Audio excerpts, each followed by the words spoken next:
R$3 a bacia. Este é o Comida que Sustenta, uma produção do Sustentária, Núcleo de Extensão da USP.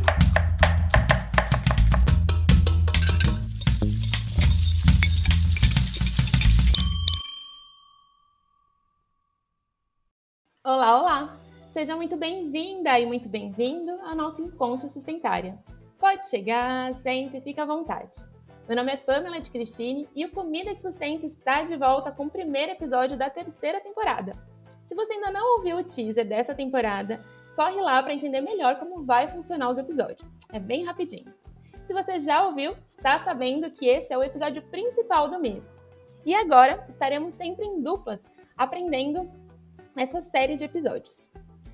Mas já adianto que uma das principais novidades dessa temporada é que agora vocês podem ouvir e também assistir o nosso bate-papo. Sim, estamos com episódios no YouTube. E para começar, quem está comigo hoje é a Nadine Marques, que vocês já conhecem. Eu não vou nem me arriscar no Olá Olá, porque essa é a marca registrada da PAN, mas vou dar as boas-vindas a você que nos ouve e agradecer por estar conosco em mais essa temporada. Meu nome é Nadine Marques e eu coordeno o podcast juntamente com a Mariana Raziueta, que vocês também já conhecem e que vai estar aqui em breve. Estamos animadíssimas em poder trazer pessoas de dentro do Sustentária nessa temporada, abordando temas que são do seu campo de conhecimento e que o projeto vai aprofundar mais nesse ano. E é claro, muito felizes em poder contar também com convidadas e convidados externos, mas sempre muito parceiros, que vão enriquecer esse novo formato de bate-papo. Então, Pam, bora lá apresentar nossas convidadas de hoje? Sim, bora lá! A nossa convidada interna de hoje é ninguém mais, ninguém menos que a Aline Martins de Carvalho, idealizadora e uma das fundadoras do Sustentária. E, claro, nossa coordenadora geral. A Aline é nutricionista, doutora em Nutrição em Saúde Pública e professora do Departamento de Nutrição na Faculdade de Saúde Pública da USP. Aline, seja bem-vinda! Muito obrigada, Pam. É um prazer estar aqui com vocês no primeiro episódio da terceira temporada. É uma temporada que está já aí com tudo para ser um sucesso. E para mim é só alegria de estar aqui com vocês mais uma vez. Muito bom, a alegria é toda nossa. E a nossa segunda convidada é a Daniela Viana, que é jornalista, comunicadora climática, bolsista do USP Sustem e pós-doutoranda do Saúde Planetária Brasil, que é ligada ao Instituto de Estudos Avançados da USP. A Dani está como nossa parceira e consultora desde a idealização do Comida que Sustenta, contribuindo muito para dar vida a esse projeto. E, na realidade, a Dani foi a única pessoa que participou de absolutamente todos os episódios até agora, já que é dela a voz das vinhetas do nosso querido podcast, como vocês já vão perceber. Dani, seja muito bem-vinda. Meninas, muito obrigada pelo convite, é uma honra estar aqui com vocês, nesse nosso filho compartilhado, né? E que essa temporada seja um sucesso, melhores votos, e é uma honra estar aqui com vocês abrindo essa terceira temporada. Bom, então, sem mais delongas, gostaria de aproveitar a presença da Aline para pedir que você, então, conte mais para quem nos ouve hoje um pouco da história do Sustentária, sobre a estrutura atual e como isso se relaciona com o nosso tema de hoje, que é a comunicação científica.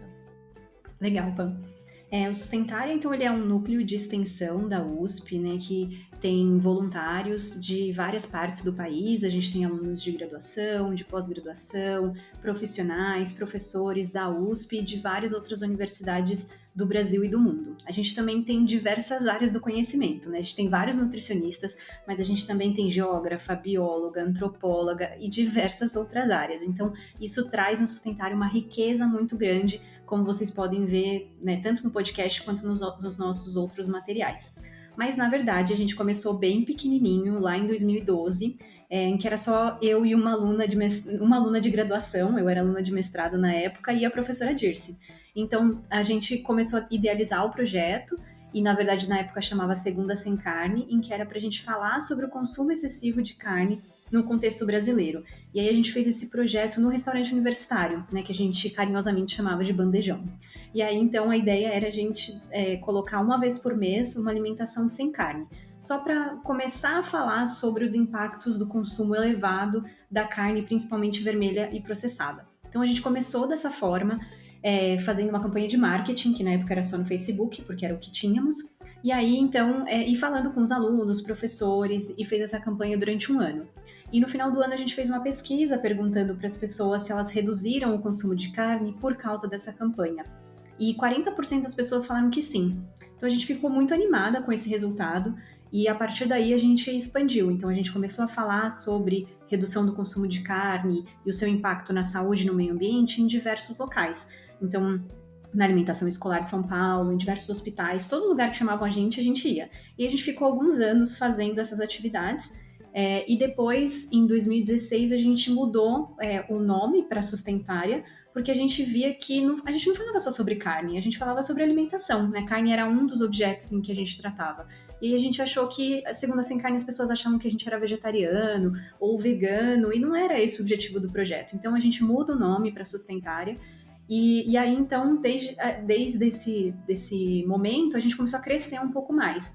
E na pandemia também a gente teve um crescimento muito grande, porque as pessoas fizeram diversas atividades online, então isso contribuiu para a gente ter pessoas de outros locais do país. Foi a primeira vez em que a gente teve pessoas de fora de São Paulo participando, e hoje em dia já não é um requisito ser da Faculdade de Saúde Pública ou ser de São Paulo para participar do Sustentária. E atualmente, então, a gente tem 3 grandes grupos que as pessoas se dividem no Sustentária, né? Um grande grupo de sistemas alimentares, então a gente tem um grupo de trabalho sobre alimentação ampliada, um grupo sobre alimentação brasileira, especificamente sobre mandioca, e um sobre complexidades da carne. Além disso, a gente também tem grupos de trabalho sobre literacia em sistemas alimentares, então a gente tem um grupo que chama Multiplica ODS, que foi um curso que a gente fez para universitários sobre os objetivos do desenvolvimento sustentável e sistemas alimentares, e a gente também tem o Educação Alimentar e Nutricional nas Escolas, que é um projeto que a gente está fazendo em parceria com a Águas de Lindóia, um curso para professores da rede municipal e estadual da cidade. Além disso, a gente tem os grupos satélites, que a gente chama, que são diversos grupos que atuam muito na divulgação científica, apoiando esses demais grupos. Então, a gente tem as vivências biodiversas, a gente tem o grupo da revista, do podcast, das mídias sociais, e a gente também tem o RH, o estratégico, que são grupos internos que contribuem para a execução aí desse projeto gigante, né, com cerca de 40 pessoas de vários locais do país e do mundo. De fato, foi ficando gigante mesmo, e eu acho que nem todo mundo tem noção disso, né? Do tamanho que foi se tornando. Às vezes até a gente de dentro acaba não tendo tanta noção do tamanho que Sustentária foi desenvolvendo, né? E você estava falando da organização interna e tal, e você usou o termo literacia, né? Muito se fala hoje em literacia, e nós até falamos um pouco sobre isso na temporada 2 e falaremos mais ao longo do ano, não só no podcast, mas em outros materiais também de todos esses outros grupos que a Aline comentou. Mas eu gostaria de ouvir de vocês, ambas pesquisadoras que trabalham também com comunicação, como vocês definiriam literacia e como isso impacta nos temas de alimentação e sustentabilidade? Literacia, né, é isso de você saber sobre um assunto, você entender, você interpretar sobre um determinado assunto. No caso de literacia de sistemas alimentares, as pessoas entenderem, conseguirem compreender esse tema tão complexo que são os sistemas alimentares e a alimentação sustentável, e a gente, dentro do Sustentário, a gente tenta fazer isso mais no contexto brasileiro, né, porque a gente tem muita literatura internacional sobre sistemas alimentares, então a gente tenta ver como é que isso se adequa e falar com a população, discutir sobre isso no contexto brasileiro. Então, dado a nossa biodiversidade, que é extremamente ampla, os nossos hábitos alimentares, que são diferentes em várias partes do país, as práticas alimentares, que também são diferentes, a nossa produção, né, o Brasil é um dos maiores produtores de alimentos, o nosso consumo alimentar, como é que isso impacta na saúde, no meio ambiente, pensando também nos aspectos socioeconômicos. Então, estudar e entender essa complexidade toda dos sistemas alimentares. Essa a nossa prática, né? A gente discutir isso com grupos de pessoas. E como a Aline está falando, né? Quando a gente vai para o dicionário e vai ver o que é literacia, a gente vê que é essa qualidade ou condição de quem é letrado, né? Então, quando a gente está falando de saúde planetária, por exemplo, que é uma área de ação e de pesquisa que envolve todos os impactos que a gente causa no meio ambiente e o quanto esse meio ambiente em desequilíbrio pode botar em risco ou afetar a nossa saúde, né? Quais são os temas que estão ali abarcados? Né? E mudanças climáticas estão nesse guarda-chuva, pandemias como a da Covid-19 estão nesse guarda-chuva. Então, como que a gente instrumentaliza as pessoas com informações de qualidade para que elas possam, com base nesse empoderamento, com base nessa literacia, tomar as posições. Então, assim, trazendo o exemplo das mudanças climáticas, né? Quando a gente fala em literacia das mudanças climáticas, a gente está falando numa quebra do silêncio climático, porque as pessoas hoje, na grande maioria, ainda não têm a dimensão dos riscos envolvidos com as mudanças climáticas e do sentido de urgência para que a gente faça essa transição para uma sociedade de baixo carbono, para conseguir estabilizar a temperatura do planeta e a gente conseguir manter a vida como a gente conhece hoje, né?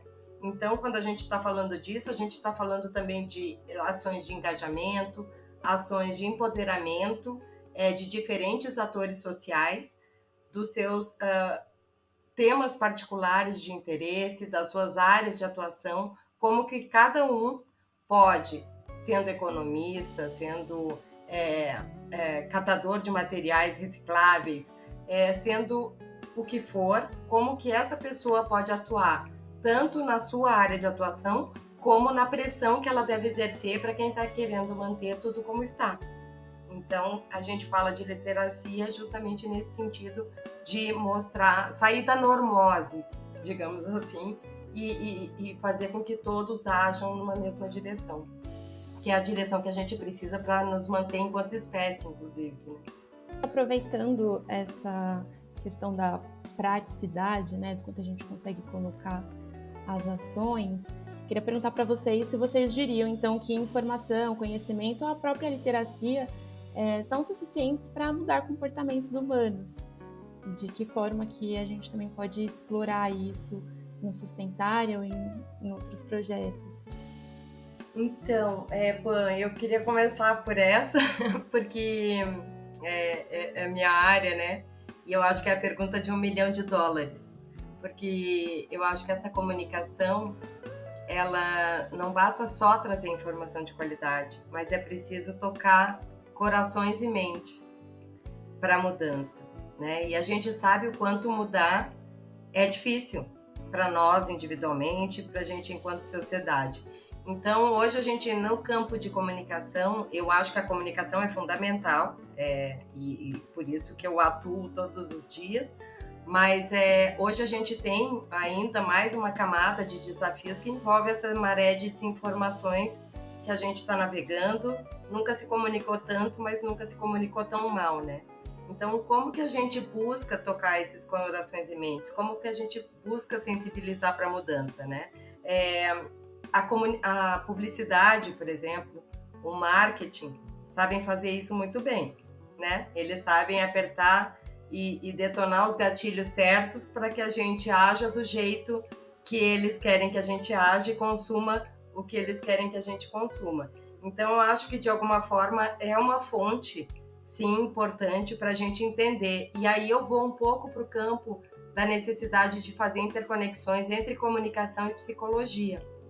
Porque essa questão do marketing social, a questão da psicologia social, ela é muito importante para que a gente entenda como, de fato, fazer isso. E tem gente boa fazendo pesquisas nessa direção. Eu queria citar até um grupo que tem na Universidade de Cardiff, que eles estão estudando, lá no País de Gales, né? Eles estão estudando a questão do que eles chamam de behavior spillover, que eu não sei traduzir isso em português, mas está muito relacionado ao estilo de vida de baixo carbono. Então, o que eles estão pesquisando? Como que uma mudança de comportamento específica, por exemplo, fazer uma composteira em casa, ou tentar mudar as lâmpadas para reduzir a conta de luz, como que essas pequenas mudanças podem fazer com que isso se espalhe para uma mudança de comportamento mais sustentável em outras áreas. Então, eles estão vendo essas interconexões. Então, se a pessoa anda mais de bicicleta, ela passa a querer ter um carro elétrico em vez de poluir. E uma coisa vai puxando a outra, inclusive nessa questão da literacia, dessa mudança de comportamento. Então, eu acho que é um campo vasto, é um campo em que a gente ainda está tateando a forma de fazer essa sensibilização e de promover essa mudança, mas é isso, é tentativa e erro, e a gente estar aqui passando essa mensagem de alguma forma é uma tentativa nessa direção. Completando o que a Dani, eu concordo super com o que a Dani comenta, né, de que a informação, ela é um primeiro passo, ela é fundamental, né, se a pessoa ela não conhece sobre aquilo, ela não dá valor para aquilo, então conhecer é um primeiro passo. Mas além dessa parte, acho que o que eu posso colocar, né, que a gente vai aprendendo ao longo desses anos, é de que as pessoas precisam de suporte, né, para poder ter uma mudança de comportamento efetiva e a longo prazo. Então, exemplos de suporte são, por exemplo, algumas políticas públicas que podem ajudar as pessoas a ter um acesso melhor a um alimento mais saudável, né? Porque se a pessoa ela tem que andar vários quilômetros para conseguir achar um alimento mais saudável, e ela tem do lado da casa dela um local onde ela compra um alimento, né, que não é tão saudável assim, qual é a escolha que ela vai fazer, né? Então, se a gente conseguir dar suporte, por exemplo, né, lá no bandejão, onde a gente oferecia um dia por mês sem carne, era um suporte para a pessoa poder provar aquele alimento sem precisar ir a algum outro lugar. Então, por exemplo, o PNAE, né, o Programa Nacional de Alimentação Escolar, em que é um dos programas mais antigos do Brasil, em que fornece uma alimentação adequada e saudável para as crianças. A gente vê, né, nesse projeto em Águas de Lindóia, por exemplo, em que começou a colocar arroz integral para as crianças. E aí muitas delas não têm acesso a arroz integral em casa. E aí foi assim, um começo difícil, as crianças não queriam comer o arroz integral. Depois de várias tentativas colocando o arroz integral, conversando com as crianças, hoje em dia a aceitação está em 70%. Então elas viram que é isso, né? Você ter esse suporte, você ter esse apoio para a mudança de comportamento, você ter um restaurante onde tem uma alimentação saudável, onde você possa escolher por isso, por um preço também adequado, isso pode ajudar a promover e manter essa mudança de comportamento. Além disso, a gente falar também como que as pessoas podem fazer isso em casa de uma maneira simples, como a Dani estava falando. Então, no Sustentária, a gente tem um grupo das vivências biodiversas em que a gente faz oficinas culinárias. Nas oficinas culinárias é um momento onde a pessoa pode ir lá, tocar no alimento, né? Às vezes a gente já fez com criança, em que a criança vai lá, pega o alimento e corta. Só nesse processo, ela também já tem esse conhecimento mais tátil, né? Que não é só ela ficar sabendo o que ela pode fazer. Por exemplo, né, um bolo, a gente fez com as crianças, um bolo com abobrinha, né? Para usar legumes também em sobremesas, por exemplo.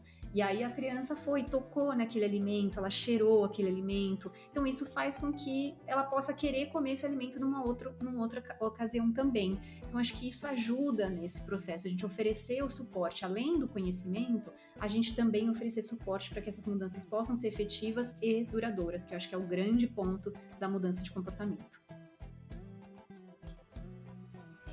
Eu queria só pegar esse gancho da Aline, adorei esses exemplos, assim, porque é isso, é despertar os 5 sentidos, né, Aline, eu acho. E o pessoal, daí eu me lembrei de um livro até que eu trouxe aqui, mas ele tá em inglês, mas é um livro que fala justamente dessa questão de tentar promover comportamentos mais sustentáveis, né, mudar o comportamento. E aí eles pegaram um ponto, ele traz um exemplo no livro, que é um ponto de uma iniciativa que eles fizeram nos Estados Unidos, usando o que é humano também, que é a competição, né? Então, eles fizeram uma disputa num bairro, entre as moradias, para medir o consumo de energia e ver quem no mês seguinte baixava. Então, ninguém queria ficar mal na foto. Então, tem essa questão de normas sociais também, que quando a gente vê uma mudança de padrão, onde ser insustentável passa a estar mal na foto, isso também é uma forma de estimular as pessoas a tentarem buscar comportamentos mais sustentáveis para que ela esteja ajustada a essa nova norma social que está sendo estabelecida. Então, esse tipo de coisa, são esses gatilhos, é a competição, despertar os 5 sentidos, é tocar corações e mentes. Eu acho que a gente tem um campo vasto aí de iniciativas que vão para além da comunicação, mas na qual a comunicação é essencial. Nossa, vocês trouxeram experiências e exemplos incríveis. Acho que fica muito nessa questão do tocar corações e mentes, que a Dani trouxe, do comportamento que espirra de alguma forma, né? Se espalha para outras áreas da vida da pessoa e, de repente, para outras áreas da própria comunidade e tal. E o suporte, que a Aline citou bastante, que também é muito interessante. E falando justamente sobre isso, né? Na mudança de comportamento e da ação, principalmente, a partir do conhecimento, a partir da literacia, da conscientização e do conhecimento, eu queria lembrar aqui que vocês duas participaram da COP27, que aconteceu no Egito, em novembro do ano passado. A gente fala muito de COP, e muitas vezes a gente não sabe exatamente do que a gente está falando. Então, a COP é a Conferência das Partes, né, um órgão supremo da Convenção Quadro das Nações Unidas sobre Mudanças do Clima, que foi adotada em 1992 e no ano passado aconteceu a sua 27ª edição. Todos os estados que são partes da convenção estão representados na COP, e esse é um encontro anual em que eles revisam a implementação da convenção e quaisquer outros instrumentos legais que a COP adota e tomam as decisões necessárias para promover a implementação efetiva dessa convenção, incluindo arranjos institucionais, administrativos, acordos e tudo mais. Aline, foi sua primeira participação na conferência, né? Conta pra gente como foi. Nossa, Nadine, foi incrível, assim, foi a primeira vez que eu participei, tive essa oportunidade, né, de conversar com as pessoas, de estar ali num painel do Brasil Climate Hub e conversar com outras instituições e com as pessoas que estavam lá. Foi um painel em português, então a grande maioria das pessoas que estavam lá eram brasileiras, né? E foi muito bom que foi um debate que a gente construiu em conjunto com o pessoal da WWF e da FUA, do Fundo de Agroecologia. A gente teve também o IDEC que participou, né? Outras instituições. E foi interessante colocar esse posicionamento da academia, né? Então a gente debateu muito e trouxe aspectos e dados sobre sistemas alimentares brasileiros, como que isso impacta tanto na saúde das pessoas quanto no meio ambiente, né? Mostrando dados de gases de efeito estufa do setor agropecuário brasileiro, como isso é alarmante, né? Ao mesmo tempo em que a gente tem pessoas passando fome, a gente é um dos maiores produtores, mas ao mesmo tempo a gente tem pessoas passando fome, a gente tem mais da metade da população com excesso de peso. Então a gente vê que a gente está num quadro complicado, né, de se resolver, onde a gente tem a moeda na mão ali, a gente tem tudo o que a gente precisa, mas a gente tem essa dificuldade de mudança de comportamento, de políticas públicas, de meios para tornar isso mais sustentável, né? Quais são os valores que o Brasil vem adotando e adota para realmente que sustentabilidade seja um eixo importante, porque como a Dani falou, não adianta, né, a gente ter dinheiro se a gente não tiver planeta, não adianta. Então acho que essa é a grande questão e a gente foi debatendo sobre essas relações e como as instituições da sociedade civil também são importantes nesse contexto e trazem respostas que muitas vezes o poder público não é capaz, não pode trazer, e como isso é importante, trazer a fala de diversos grupos e debater isso junto para a gente chegar em acordos que são viáveis para todo mundo, né? Visando realmente que a gente tenha um sistema alimentar mais saudável e mais sustentável para a população brasileira. Então foi incrível, assim, foi muito gostoso participar, né? Tem os vídeos de todos os painéis, e foi muito bom. Só agradeço a oportunidade, espero que a gente consiga continuar colaborando nesse debate, trazendo evidências para ajudar, né, a que políticas públicas possam ser tomadas numa direção visando a sustentabilidade do país. Eu acho que no caso da Dani, ela foi presencialmente à COP26 e cobriu remotamente a 27. Eu queria perguntar quais foram as suas percepções e os pontos que você destacaria das participações. Legal, Pan. Eu acredito muito, né, nesse espaço multilateral, embora as tomadas de decisão sejam num ritmo muito mais lento do que o necessário para combater essa emergência climática que a gente está vivenciando. mas tomada de decisão no âmbito da Organização das Nações Unidas, como essas conferências do clima, que é importante a gente lembrar que nasceu no Brasil, né? Ela nasceu na Rio 92, foi quando ela foi instituída. É muito importante que haja esse comprometimento desses países com a estabilização do aumento da temperatura do planeta, porque nós já impactamos em 1 grau o aumento da temperatura do planeta. Nós, seres humanos, somos responsáveis por esse aquecimento, porque é pela ação humana, pela queima dos combustíveis fósseis que isso está acontecendo.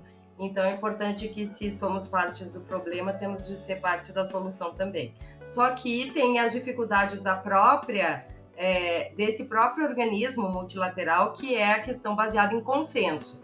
Então, a gente tem 197 países com interesses diversos lá reunidos, e se um país não concordar em assinar aquele texto final, esse país pode impedir que todas aquelas 2 semanas de negociações vão por água abaixo. E já aconteceu em COPs anteriores, em conferências do clima anteriores. Então, mas também é importante lembrar que o Acordo de Paris, que determinou que cada país vai se responsabilizar por uma cota de redução das suas emissões de gases de efeito estufa, isso também foi decidido no âmbito de uma conferência do clima que aconteceu em Paris.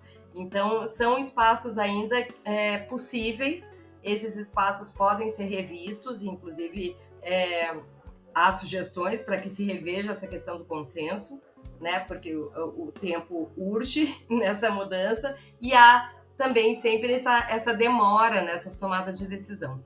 É importante, antes de falar dos resultados, né, eu queria falar um pouquinho sobre o Brasil Climate Hub, que foi esse espaço no qual a Aline participou, num dos eventos realizados por lá. Foram vários eventos, né? Foram 35 eventos realizados lá na conferência sobre diversos temas. Eu sou responsável pela comunicação do Brasil Climate Hub, e aí como é que ele surgiu, né? Ele surgiu em 2019, quando o recém-eleito governo Bolsonaro decidiu que não teria o stand do Brasil na Conferência do Clima de Madrid. E a sociedade civil organizada, que sempre esteve nas conferências do clima, participando em parceria com o governo do momento, se viu compelida a não estar de fora desse debate que é tão relevante, porque o Brasil tem um papel fundamental nesse cenário, nesse contexto climático de diplomacia internacional. E aí se criou, então, a sociedade civil brasileira criou, então, o Brasil Climate Hub, que foi esse espaço que acabou sendo o espaço do Brasil na conferência, já que o governo não estava lá representado. E aí deu tão certo no primeiro ano que isso se repetiu depois na Conferência do Clima da Escócia, no ano retrasado, e aí depois, de novo, um novo sucesso, então, na Conferência do Clima de Sharm el-Sheikh, no Egito. Agora, o governo já disse que quer estar junto com a sociedade civil de novo, né, na conferência, mas eu não sei ainda se, depois de ter expandido tanto nesses debates e nessa riqueza de trocas entre os brasileiros e como se apresentaram para o mundo, se eles vão conseguir voltar a um espaço menor, ou se isso vai ser se o Brasil vai continuar tendo 2 espaços, porque depois, em 2020, 2021, o governo teve sim seus espaços, mas eram espaços ligados ao agronegócio e a veias menos progressistas, se podemos dizer assim, da sociedade. Então, agora voltando, desculpa, eu fiz um detour, mas eu acho importante a gente pontuar sobre essa presença do Brasil na conferência, porque nesse ano também na conferência, onde a conferência aconteceu uma semana depois das eleições, né? E aí o presidente Lula foi tratado como popstar lá A gente vê as imagens, ele foi uma das pessoas mais procuradas pela imprensa internacional, e a presença dele dizendo que o Brasil estava de volta foi muito significativa, e isso já está trazendo benefícios para o Brasil, com a retomada do Fundo Amazônia, que tem 3 bilhões de reais que estavam congelados, né, para ações de conservação, de preservação da Amazônia, que é fundamental para a manutenção do equilíbrio climático. Então, essa sinalização para o mundo de que o Brasil estava de volta a esse cenário de diplomacia internacional foi fundamental para que a gente possa retomar o nosso papel protagonista, como sempre foi, de combate à crise climática e também de alimentação para o mundo, né, Aline? Porque a gente tem um papel fundamental também nessa relação. Com relação aos resultados da conferência, daria para a gente dizer que teve avanços e retrocessos, né? De um lado, um avanço que foi histórico foi a criação de um fundo para reparação de perdas e danos. O que são as perdas e danos, né? É um apoio financeiro para os países que são mais vulneráveis à crise climática. Existem países que estão sob iminência de desaparecer pelo aumento do nível do mar, como Tuvalu e outros países, e que não contribuíram em nada para o aquecimento global. Então, como que se compensa isso? Como se apoia esses países, seja para que o aquecimento seja interrompido, ou seja para que essa população seja deslocada ou não seja tão impactada por essa crise climática que a gente está vivenciando. Então, se definiu que vai haver um fundo de financiamento para esses países. Ainda não se sabe como fazer, mas o fato é que a COP ela se encerra, mas não se encerra, porque os debates acontecem ao longo de todo o ano. Então, agora em março, por exemplo, especificamente sobre essa questão de perdas e danos, um comitê de transição que é formado por 24 países vai começar a se reunir em março, preparar e desenhar aí todos os critérios desse financiamento, de como ele vai ser, de quem paga essa conta, e aí isso vai ser apresentado na próxima Conferência do Clima, que vai acontecer nos Emirados Árabes neste ano, no final deste ano, em novembro, e aí se vota e se implementa esse plano a partir de 2024. Então, é sempre um processo que ele é lento, mas ele tem avançado nessa direção. Nos retrocessos, a gente pode dizer que tem alguns calcanhares de Aquiles, né? Um deles é a questão do financiamento climático, que aí vai para ações de adaptação e de mitigação, né? O que é a questão de mitigação? É tentar reduzir as emissões, e as questões de adaptação já emitiu, o que fazer com os impactos que já estão sendo causados. Então, existe um consenso de que haverá 100 bilhões de dólares que vão ser fornecidos todo ano pelos países ricos, para que os países em desenvolvimento e países pobres possam também avançar nessas ações de adaptação e de mitigação. Isso está sendo empurrado com a barriga desde 2009, por exemplo, né? Porque quando mexe no bolso, não existe interesse de que isso se acelere, mas a expectativa é de que isso já... Existem, nas últimas COPs, a expectativa já era de que esse financiamento fosse aprovado, mas ainda não foi, agora vai para a COP 28 para tentar ser. E aí, o que a gente viu também, uma última coisa que eu vou falar, que a gente viu nessa conferência, foi um forte lobby da indústria de petróleo e gás para evitar que se avançasse nas negociações para cessar os investimentos em combustíveis fósseis. E aí é bom lembrar que a próxima Conferência do Clima vai ser nos Emirados Árabes, e que acabou de ser eleito para a presidência da próxima Conferência do Clima um CEO, um presidente de uma estatal petrolífera daquela região.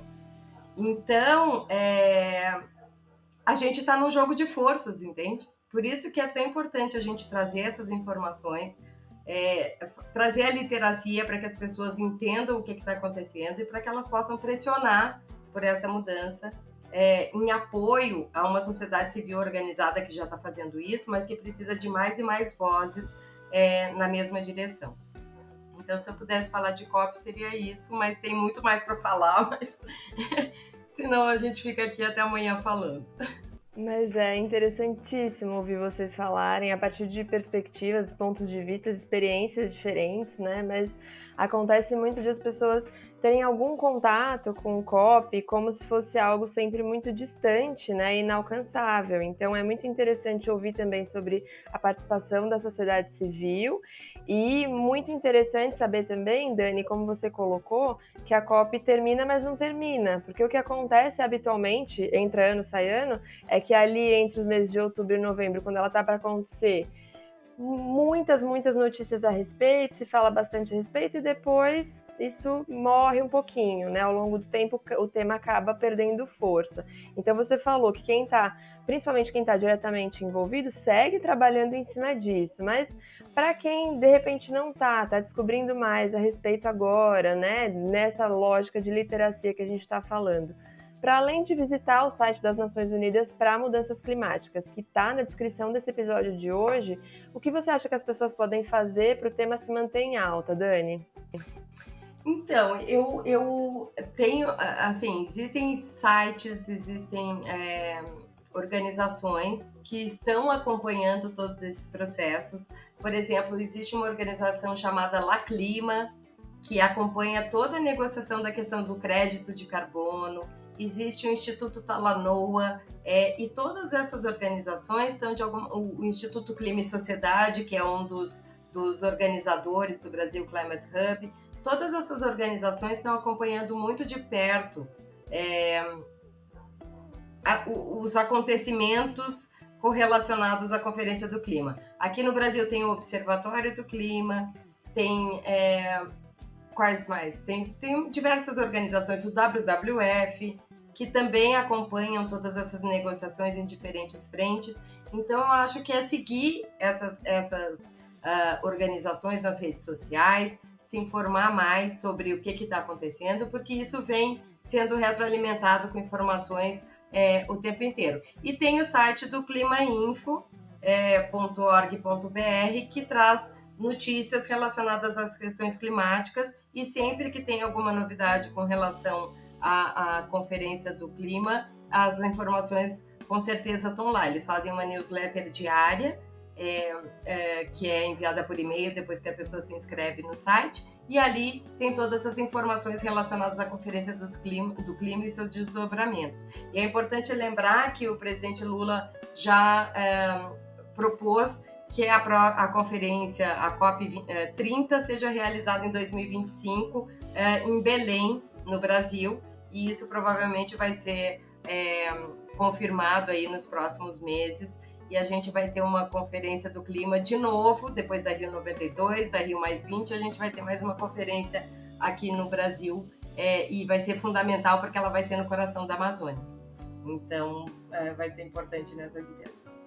Só comentando também mais uma coisa que eu lembrei, que a Dani estava falando da COP no Brasil, que a gente, como Sustentária, a gente também foi na COP do Rio +20, em que a aluna, na época, participava, ela foi até lá e participou, né, das discussões da sociedade civil, levou panfletos sobre, na época era Dia Sem Carne, e acho que era Dia Sem Carne Sustentária, agora já não lembro mais. E aí, enfim, acho que isso também foi uma coisa interessante, né? Agora a gente participou de uma discussão com todo mundo, mas na época a gente já também né, acha muito importante essa relação da alimentação com mudanças climáticas, com o clima, e vem participando desde então. Então, só essa lembrança que me veio aqui enquanto a Dani estava falando. Muito bacana, que é uma participação já de longa data e que também tenha para os próximos. E trazendo, acho que para esse contexto mesmo de Sustentária, acho que é um momento spoiler, queria te perguntar se essa relação dos sistemas alimentares com as mudanças climáticas serão temas trabalhados ao longo do ano no Sustentária. Sim, então, o tema geral, assim, né, do Sustentária é sistemas alimentares no contexto brasileiro, e esse ano a gente vai falar muito sobre isso, então, como que são esses sistemas nas diversas regiões do país, qual que é essa relação com as mudanças climáticas e o impacto ambiental e na saúde. Então, vocês vão ver muitos posts, muitos materiais, revistas, né, aqui nos episódios do podcast, no nosso blog, enfim, e pesquisas que a gente vem desenvolvendo também nessa área de conhecer os sistemas alimentares brasileiros, como é que isso se dá, já que a gente não tem muita literatura aqui no Brasil, né? O que a gente mais encontra quando a gente faz uma busca lá na internet são artigos publicados pelos Estados Unidos e pela Europa. Então é a gente, né, colocando nossa contribuição, mesmo que pequena, nessa discussão e trazendo cada vez mais gente para debater junto, né? Porque não adianta a gente também só ter essa opinião da academia, mas também ter essa comunicação com a sociedade. Acho que faz toda a diferença para tornar esse diálogo mais amplo e realmente mais potente. Bom, eu acho que com esse pequeno spoiler da Aline e já essas indicações da Dani, a gente pode ir para o nosso novo quadro, né, Pan?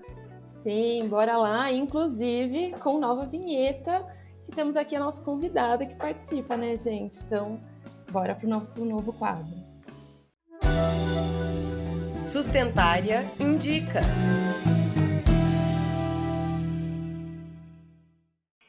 No Sustentária Indica, a exemplo do que talvez vocês já tenham visto nos nossos perfis nas redes sociais, a gente vai trazer indicações de leituras, materiais, filmes, documentários, enfim, o que nossas convidadas e convidados mandarem. Esse é o espaço para que essas pessoas tragam indicações preciosas para que a gente aprenda cada vez mais. Aline, qual vai ser a sua indicação?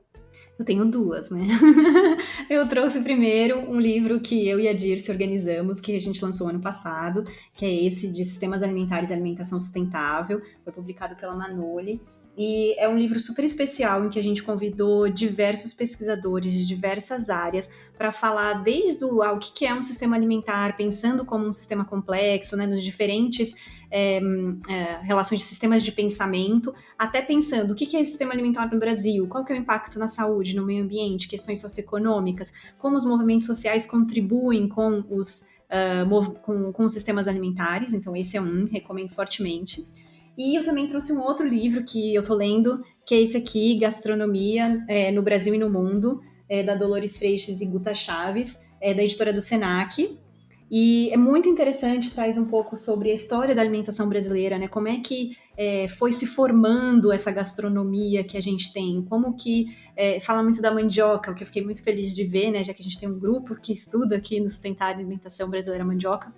Então, como é que a mandioca, que era um alimento aqui de índios, como é que isso foi se modificando, né? E aí com a chegada dos escravos e portugueses, e como é que a alimentação foi se modificando ao longo dos anos até a gente chegar na alimentação que tem hoje, e também tem algumas receitas. Então, super um livro também que estou adorando ler.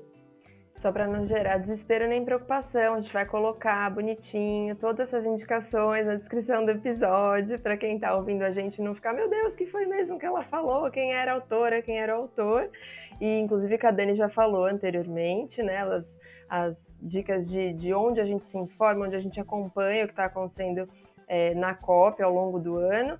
E a sua indicação para o Sustentária Indica, Dani?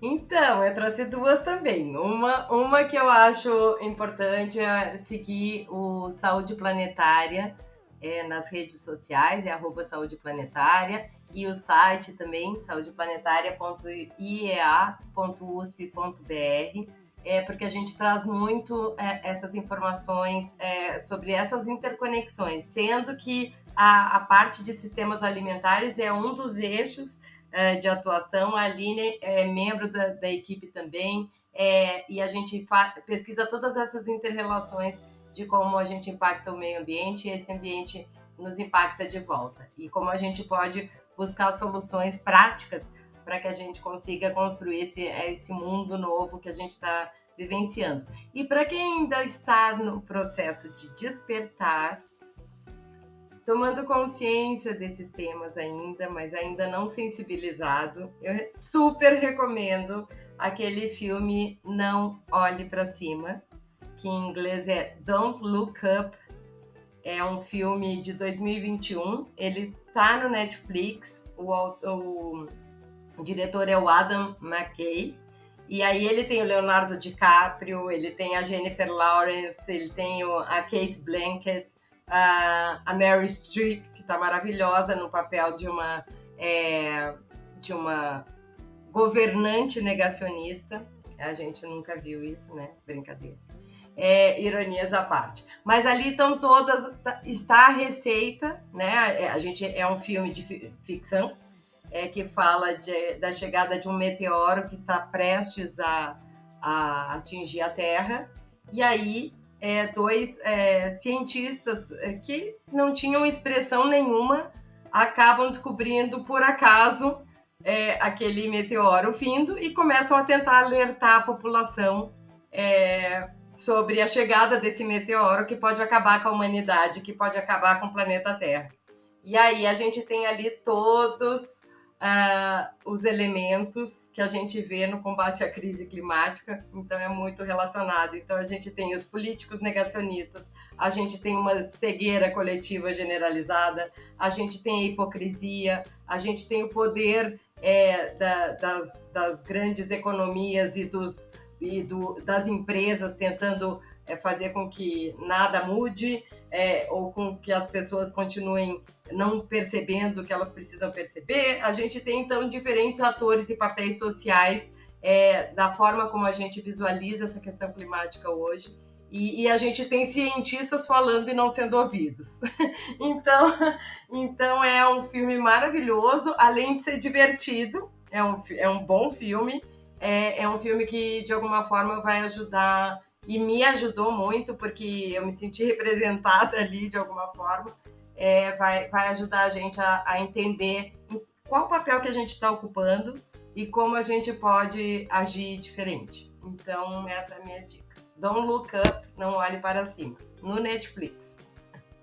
Aproveitando também, deixa eu dar mais uma dica de um projeto chamado USP Sustentabilidade, que a gente tem em parceria com diversos professores da USP, em que é um espaço que fica lá dentro do CPUSP, que é o Centro de Práticas Esportivas da USP, em que a gente tem uma horta agroecológica, uma composteira, a gente tem um meliponário, né, que são as casinhas das abelhas sem ferrão, a gente tem diversas, é um showroom de sustentabilidade, a gente faz oficinas culinárias lá mensalmente, um espaço super gostoso que vale a pena conhecer e também ser voluntário, ajudar a ser voluntário da horta, se você é professor ou funcionário e quiser fazer um projeto, levar os alunos lá, é super aberto. Então, se vocês procurarem no Instagram, tem lá USP Sustentabilidade, ou mesmo dentro do site Sustentária, a gente tem uma página específica só falando dos diversos projetos do USP Sustentabilidade e alguns vídeos das oficinas culinárias que a gente fez lá. Então, fica também a sugestão de um projeto para vocês conhecerem e participarem. A gente vai, então, adicionar tudo lá certinho na descrição do episódio para vocês consultarem, seguirem esses projetos e acompanharem também as próximas atividades que vão acontecer do USP Sustentabilidade ou os eventos do Saúde Planetária, enfim. Queria agradecer as indicações e a participação maravilhosa de vocês no nosso primeiro episódio dessa terceira temporada. Acho que foi um novo formato e foi uma delícia participar do bate-papo aqui síncrono com todo mundo. E espero que vocês também tenham gostado. E para mim também foi maravilhoso encontrar vocês, mesmo que virtualmente, a gente debater com a Nadine, Pamela, aprendi muito com a Dani também, que é ótima, então foi uma conversa muito gostosa, espero que todos os episódios sejam assim, bem gostosos de estar juntinho e falando sobre esses temas de sistemas alimentares. Só agradecimentos aqui, eu sou fã de vocês, eu sou fã desse projeto, eu sou fã do Sustentária, foi um prazer participar, muito obrigada pelo convite. Também vou aproveitar para me declarar aqui, dizer que foi uma delícia, muito bom, reunidas novamente, como disse a Dani lá no começo, nesse nosso filho coletivo, e que seja uma temporada deliciosa como foi esse episódio. Muito obrigada mais uma vez pela presença de vocês, por tudo que a gente aprende com vocês sempre que a gente se reúne. E para você que está ouvindo a gente e que achou que a gente ia ficar sem o nosso quadro queridinho e titular de todas as temporadas, nós temos uma surpresa. E aí, bora cozinhar? Sim, o Bora Cozinhar continua firme e forte no Comida que Sustenta. E como nessa temporada ela é dedicada a ouvir o Sustentária de dentro, quem irá participar do quadro são as membros e mentoras do grupo Vivências Biodiversas, que é um dos mais antigos do Sustentária, que já foi chamado Grupo de Receitas, mais tarde incorporou o Grupo Horta, e é hoje o grupo que se dedica a proporcionar vivências permeadas pelo cozinhar e pela biodiversidade brasileira. E como recentemente o Sustentária completou 10 anos de existência, o grupo de vivências fez uma belíssima curadoria das 10 receitas queridinhas pelo nosso público nessa década. E vamos compartilhar cada uma delas com vocês aqui no Bora Cozinhar. Como agora todos os episódios principais estarão disponíveis no formato de vídeo lá no YouTube, ou aqui no YouTube, você vai conseguir acompanhar um vídeo da receita do dia ao acessar os nossos episódios por lá. Oi pessoal, meu nome é Ana Maria, eu sou co-líder do grupo de receitas, que hoje, depois de algumas mudanças, recebeu o nome de Vivências Biodiversas, e eu já estive no podcast uma vez, mas hoje eu vim compartilhar com vocês uma receita super prática, rápida e fácil de molho de tomate. Para preparar essa receita, você vai precisar de 2 tomates maduros, meia cebola, 2 dentes de alho, algumas folhas de manjericão fresco, uma pitada de sal, 2 colheres de sopa de azeite de oliva e meia cenoura média. A cenoura é um dos diferenciais dessa receita. Por ser mais adocicada, a gente acrescenta esse ingrediente para diminuir naturalmente a acidez do molho. E o preparo dessa receita é bem prático. Primeiro, você vai picar grosseiramente os tomates, a cebola, o alho e a cenoura e colocar numa forma. Aí é só temperar esses ingredientes com sal, azeite e com as folhas de manjericão, cobrir a forma com papel alumínio e levar ao forno a 200 graus até que os ingredientes estejam cozidos, o que leva cerca de 15 minutos, dependendo da potência do seu forno. Depois é só tirar do forno com cuidado e bater tudo no liquidificador. Nessa hora, pode ajustar os temperos e acrescentar um pouco de água para bater, se for necessário. Está pronto! Agora é só servir junto com a preparação de sua preferência.